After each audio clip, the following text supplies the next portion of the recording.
ya buat semua teman-teman calon guru penggerak. Saya Mas Regina Simajunta, CGP Angkatan 9 dari SMK Negeri 9 Jakarta. Di sini saya menayangkan video tentang aksi nyata dari modul 21, yaitu tentang pembelajaran berdiferensiasi. Pembelajaran berdiferensiasi adalah usaha guru untuk menyesuaikan proses pembelajaran di kelas untuk memenuhi kebutuhan belajar individu murid. Menurut Tomlinson, dalam kelas yang mengimplementasikan pembelajaran berdiferensiasi, seorang guru harus melakukan upaya yang konsisten untuk merespon kebutuhan belajar murid. Untuk mengetahui kebutuhan belajar murid, 1. Perlunya kita mengetahui kesiapan belajar murid. Kesiapan belajar murid atau readiness itu adalah kapasitas yang mempelajari materi, konsep, atau keterampilan baru.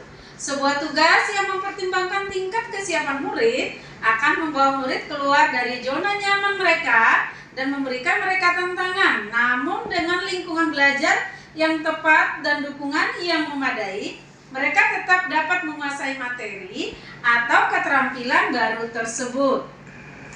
Yang kedua, kita harus mengetahui minat murid, merupakan suatu keadaan mental yang menghasilkan respon terarah kepada suatu situasi atau objek tertentu yang menyenangkan dan memberikan kepuasan diri. Tujuan melakukan pembelajaran yang berbasis minat diantaranya adalah sebagai berikut. 1. Membantu murid menyadari bahwa ada kecocokan antara sekolah dan kecintaan mereka sendiri untuk belajar. 2. Mendemonstrasikan perhubungan antara semua pembelajaran. Dan yang ketiga, menggunakan keterampilan atau ide yang dikenal murid sebagai jembatan atau mempelajari ide atau keterampilan yang kurang dikenal atau baru bagi mereka dan meningkatkan motivasi murid untuk belajar. Yang ketiga yang perlu kita ketahui adalah profil belajar murid. Profil belajar mengacu pada cara-cara bagaimana kita sebagai individu paling baik belajar. Tujuan dari mengidentifikasi atau memetakan kebutuhan belajar murid berdasarkan profil belajar adalah untuk memberikan kesempatan kepada murid untuk belajar secara natural dan efisien. Secara umum gejala belajar ada 3, yaitu 1. Visual. Belajar dengan melihat, misalnya melalui materi yang berupa gambar, menampilkan diagram, PowerPoint, catatan, peta atau grafik organizer. Sedangkan yang kedua adalah auditory, yaitu belajar dengan mendengar, misalnya mendengarkan penjelasan guru, membaca dengan keras, mendengarkan pendapat saat berdiskusi, dan mendengarkan musik. Sedangkan yang ketiga adalah kinestetik, yaitu belajar sambil melakukan, misalnya bergerak dan menggerakkan tubuh, kegiatan hand-on, dan sebagainya. Pembelajaran yang saya lakukan di kelas 11 AKL 1 yaitu mapel praktikum akuntansi jasa, dagang, dan manufaktur dengan materi laporan keuangan. Di awal pembelajaran saya mulai dengan 1. Memberi salam, yang kedua menanyakan kabar, yang ketiga berdoa, yang keempat mengecek kehadiran, yang kelima apresiasi, penyampaian tujuan pembelajaran dan penilaian, dan yang terakhir adalah kesepakatan kelas. Berikut adalah video pembelajaran yang saya lakukan selama diskusi di dalam materi penyusunan laporan keuangan. Pagi, Guru. Hari ini kan kita memasuki materi mengenai jurnal. Dalam jurnal khusus ada tujuan pembelajaran. Tujuan pembelajaran itu apa yang bisa kalian lakukan setelah belajar jurnal khusus? Itu adalah peserta didik atau siswa mampu memahami jurnal khusus. Dan yang kedua, peserta didik mampu menganalisis jurnal khusus. Nah, sebenarnya ada satu lagi, peserta didik mampu menerapkan jurnal khusus. Udah pernah belum mendengarkan jurnal khusus?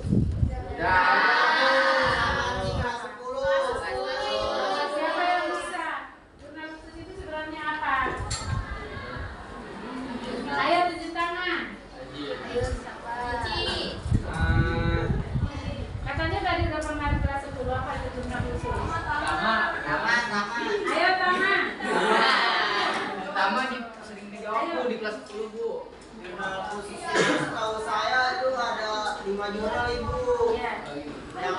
pertama ada jurnal penjualan, kedua jurnal pembelian, ketiga jurnal penerimaan kas, keempatnya jurnal pengeluaran kas, yang terakhir jurnal umum nih Bu. Oke.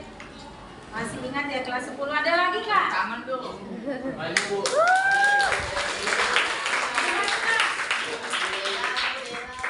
Siapa Dela? Ayo.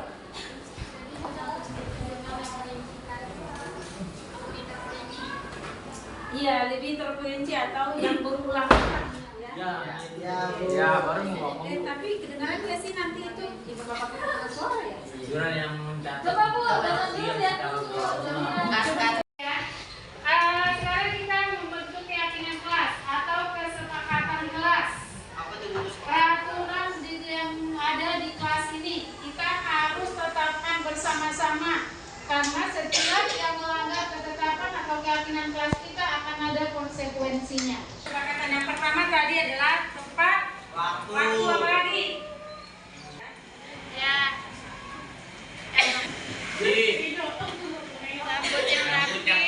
Rambut, make up, Dan nomor 4 kebersihan. Membuang sampah. Menjaga kebersihan kelas. Menjaga kebersihan kelas. Make up. Pakai make up secukupnya. masuk ke voucher kas kecil. Kita bikin di jurnal kas kecil. Kenapa bikin jurnal kas kecil? Karena ini tuh metodenya fluktuatif, dananya tidak tetap. Jadi kita bikin jurnal kas kecil. Nah, soalnya itu dibayar. Yang nomor 3, berarti dia nerima piutang dari toko Diana. Berarti ini maksudnya nanti masuk ke buku besar pembagian piutang. Masalah kas kecil kan ini pakai fluktuatif. Aku bikin jurnal kas kecilnya tahun nggak usah. Oh, kalau fluktuatif itu berarti berubah-ubah ya? Iya. Beda dengan yang tetap. Kalau tetap kita tidak di jurnal. Berarti dia kemarin juga jadi kalau tetap itu gimana? Tidak di jurnal? Dicatatnya pas pengisian. Pas pengisian. Nah, kalau ini kan fluktuasi berarti berubah-ubah. Berarti ini kita harus membuat buku kas kecil. Ya, buku kas kecil. Jadi apa yang dikeluarkan nanti di sini di kas kecil ini akan diisikan atau dicatat ke buku kas kecil. Beda dengan yang metode tetap. Kalau metode tetap dia tidak ada buku kas kecilnya. Dia masuk ke pengeluaran kas pada saat pengisian kembali dana kas kecil. Udah? Oke. Terima kasih Bu. Kamu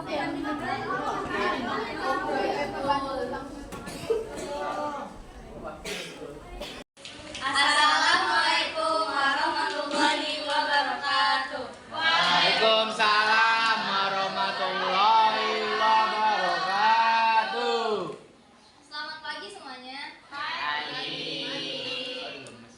Kita dari kelompok 4 akan menjelaskan cara memasukkan transaksi ke dalam jurnal pengeluaran kas dari soal PT Adijaya.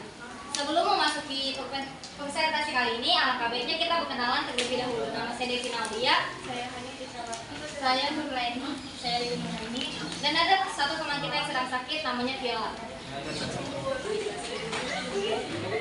Apa itu tulisannya Pak besar sedikit? Sudah dibuka kawan-kawan?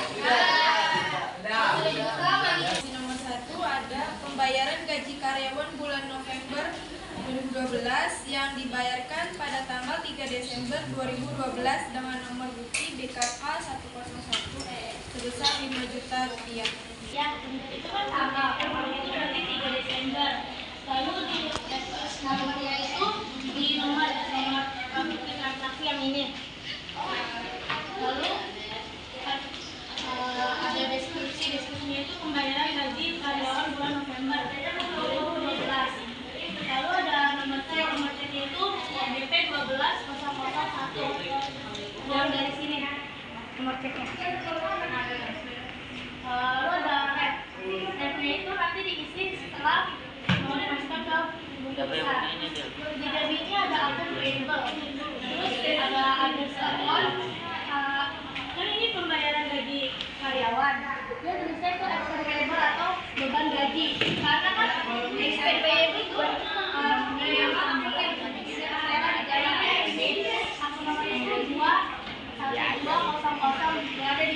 pakai saldo.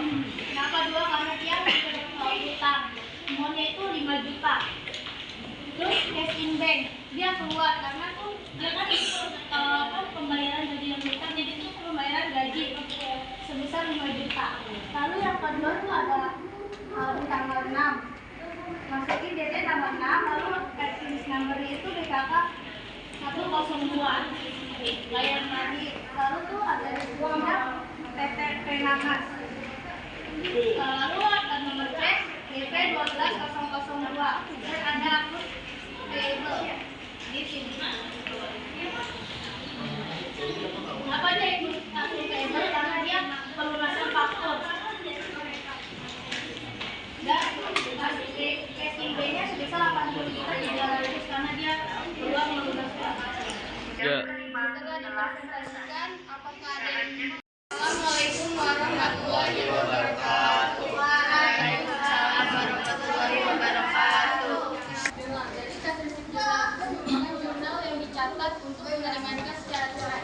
Di sini ada kolom date atau date atau tanggal. Di sini diisi dengan tanggal. Date-nya diisi tanggal 4 sesuai dengan tanggal bukti transaksinya.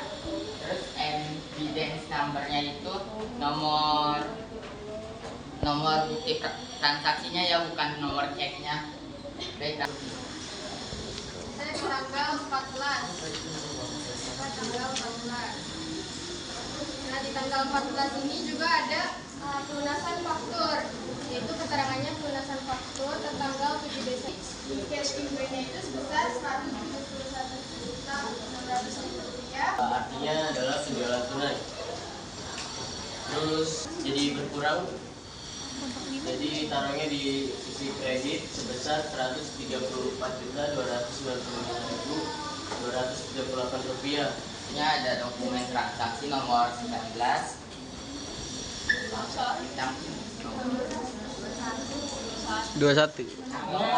ada nomornya, itu bisa diisi dengan 859.100.000 rupiah. Dan presentasi kami ada yang ingin ditanyakan. Hanya yang benar lo. Kenapa nama saya Disa dari kelompok 2? Saya ingin bertanya kenapa di forum. Ya,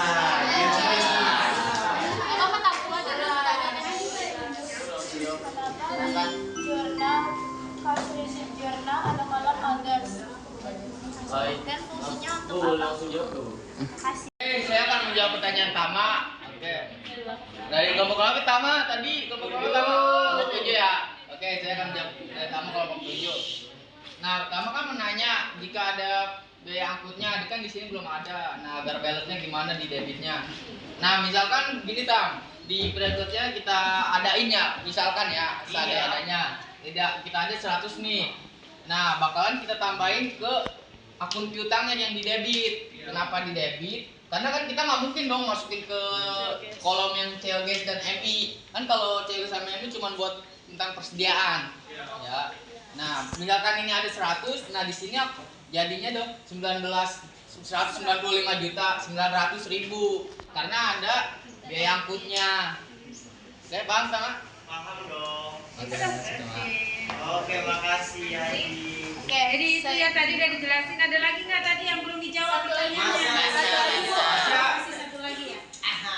Oke, di sini saya ingin menjawab pertanyaan Masya dari kelompok 3. Ya.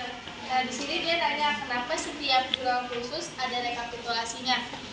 Ini rekapitulasi ini tuh untuk mempermudah kita untuk posting ke buku besar. Untuk mempermudah biar Pertama rekapitulasi ini kalau kalian postingnya itu yang per akhir periode, jadi bukan per tanggal. Kalau per tanggal ya tanpa rekap kalian bisa. Ya, kenapa mempermudah? Karena kan kalau dimasukin ke rekapitulasi kita tinggal masukin, iya tinggal lihat dari nominal rekap. Oke. Udah, ada lagi? Ada? Udah ya? Tadi udah dijawab semua pertanyaannya. Intinya, dalam mencatat transaksi ke dalam jurnal khusus, setiap ada kolomnya berarti harus dilengkapi. nggak ada yang ada lupa ya, harus dilengkapin. Terus tadi ada pertanyaan, semuanya pertanyaannya bagus, termasuk ya proyek kolektifnya iya. Terus ada tadi di sini diingatkan sama si Agnes ya, karena terus ada lagi kenapa sih apa COGS dan MI ya? Ya tadi jawabannya cukup bagus karena memang metodenya metode perpetual. Terus yang rekapitulasi itu bukan untuk mempermudah posting ya, tapi itu adalah untuk mempermudah melihat balance-nya antara kredit dan debit. Kalau kita posting ke buku besar, kita lihat dari setiap akun. Yang ini. Ini bukan tidak selalu dari nomor akunnya. Tapi kalau kita posting ke buku besar itu adalah dari nama akunnya atau nomor akunnya. Tapi kebanyakan orang ngeposting itu dari nama akun yang ini. Ya, jadi ini hanya untuk kontrol apakah debit kreditnya balance. Karena di sini kan tidak, ini kan ada ini. Debitnya ada 1 2, di kreditnya ada 1 2 3 4. Nah, kalau di sini kan hanya ada debit kredit. Jadi dari sini kalau ini sudah balance dengan ini, berarti ini juga sudah balance. Nah, tapi kalau ini belum balance, berarti ada yang salah.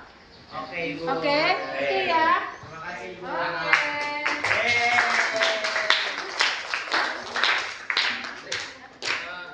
Sekian presentasi dari kami, kurang lebihnya mohon maaf. Bentuk tugas peserta didik antara lain adalah seperti yang saya lampirkan dalam video ini. Ini adalah bentuk daripada worksheet atau neraca lajur. Di sini ada kolom laporan laba rugi. Di sini anak-anak yang akan melakukan pembuatan laporan keuangan, khususnya laporan laba rugi. Nah, sedangkan hasilnya adalah seperti berikut. Nah, ini adalah bentuk laporan laba rugi atau hasil dari tugas anak-anak. Demikianlah video daripada demonstrasi kontekstual, yaitu modul 21 tentang pembelajaran yang berdiferensiasi di kelas 11 akuntansi 1. Semoga terinspirasi. Thank you.